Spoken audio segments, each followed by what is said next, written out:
Well, good evening, and welcome again to the 2012 Fad. I will be your host for this evening. My name is Charlie Bluehawk.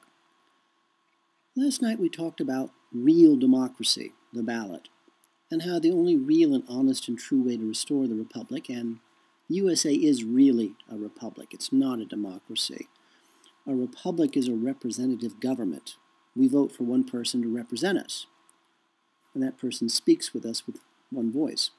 A democracy is mob rule, and that's what we have today. And of course, as we all know, in chaos, there is profit, especially if you're a banker.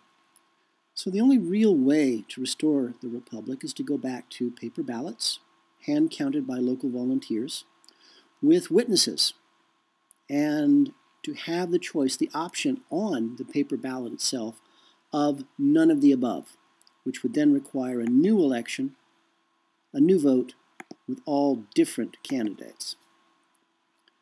It will never happen, of course, but it should give you a nice warm feeling that you are actually trying. And sometimes, frankly, that is enough. And now, with so little time left to us, maybe that can be your one happy thought. Tonight I thought we would chat about Cobalt 60, the poor man's nuclear bomb. Now, as I always say to you, I am fast food. I'm your 15-minute-a-day report on what horrors we are facing as a people, as a race, as a planet. And Cobalt 60, if you really want real facts, real details, real in-depth reporting, you want to know to the minute detail what's going on. Again, I will refer you to Mr. Jeff Rense at his website, rense.com, rense.com. And I would strongly suggest you listen to all the reports, all the interviews that Mr. Jeff Rense has done with a gentleman in England by the name of Tim Refat. Mr. Tim Refat is an expert on all things black magic ritual that our masters use to gain control of, to keep control over all of us. Mr. Refat also knows what the enemy of our enemies, our masters, are up to. And he knows a lot about Cobalt 60. And I have to admit, Cobalt 60 is my all-time favorite so far. It's the great equalizer. Many years ago, 100 years ago, in the Old West in America, the handgun was called the great equalizer. It gave the common man or woman the chance to defend themselves against evil. And the one thing that scares evil to death, scares us white, is someone who will shoot back at them. That is why, and we have spoke about this in previous episodes, the major supporters of gun control are the mafia, the government, the local street gangs, the bankers, anyone who wants to hurt you, rob you, rape you. They don't want you to have a gun. Why? Because all thugs are cowards. All thugs are bullies. I grew up with thugs like this. They tortured me because they could. They torture the individual when there's a gang of them.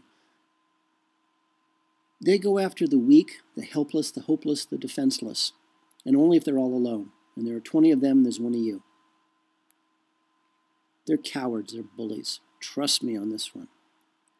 And if you have the power to fight back when they try to hurt you, it's amazing. They go screaming into the night, crying in terror.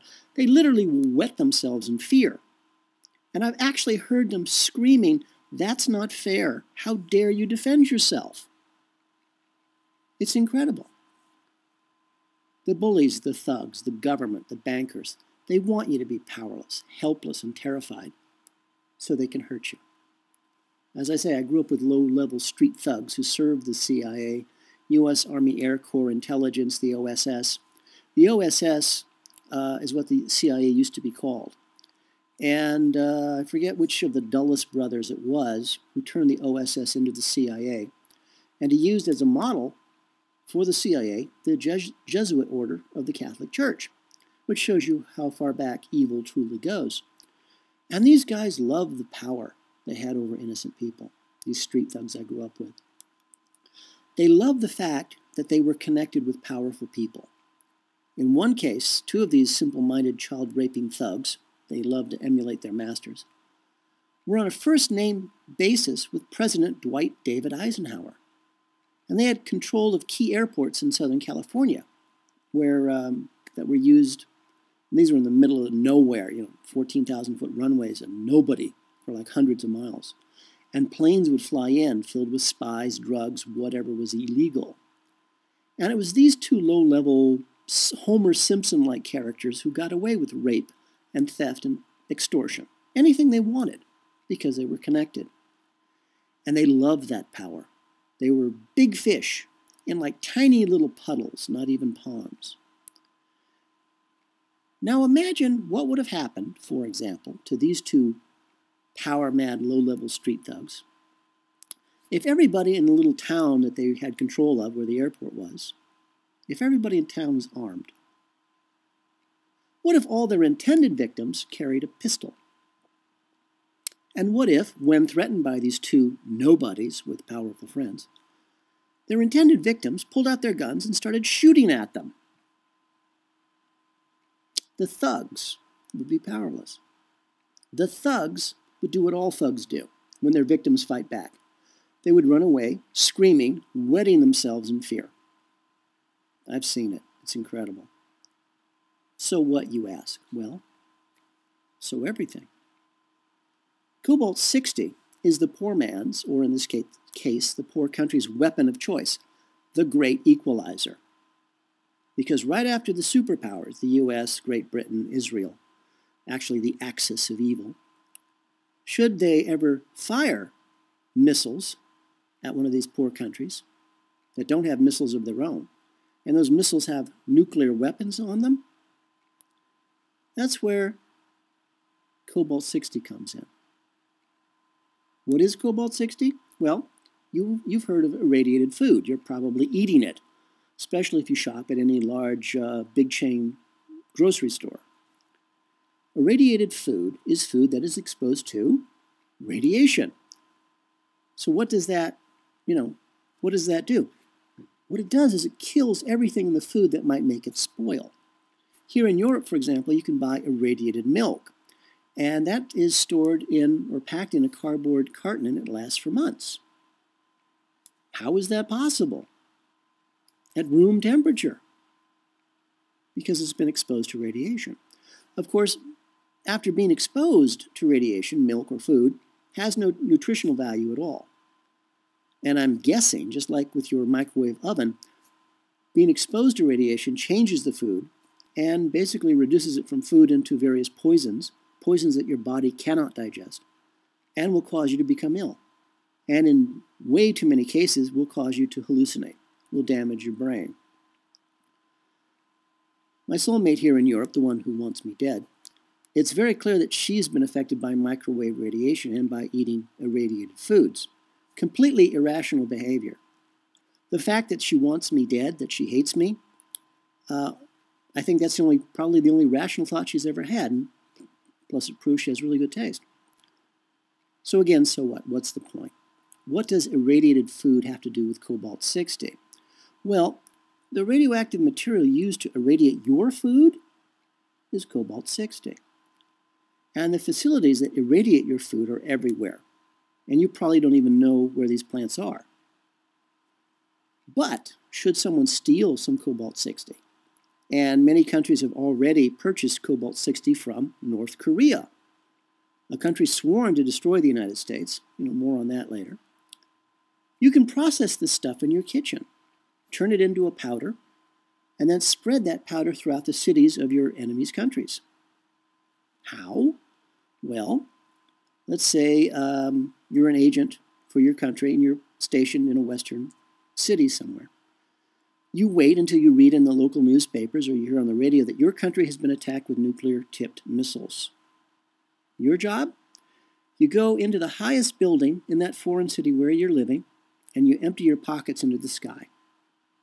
Your pockets are filled with powder. Now you're already dead. At least you hope you'll die. Because one particle of this Cobalt 60 powder in your lungs will destroy you.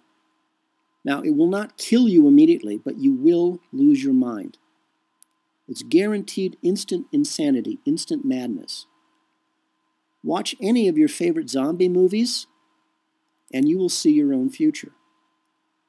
The moment the psycho Israelis launch a nuclear attack against Iran, They're Iranians stationed in all major cities in the West, and they will walk around town emptying their pockets of dust.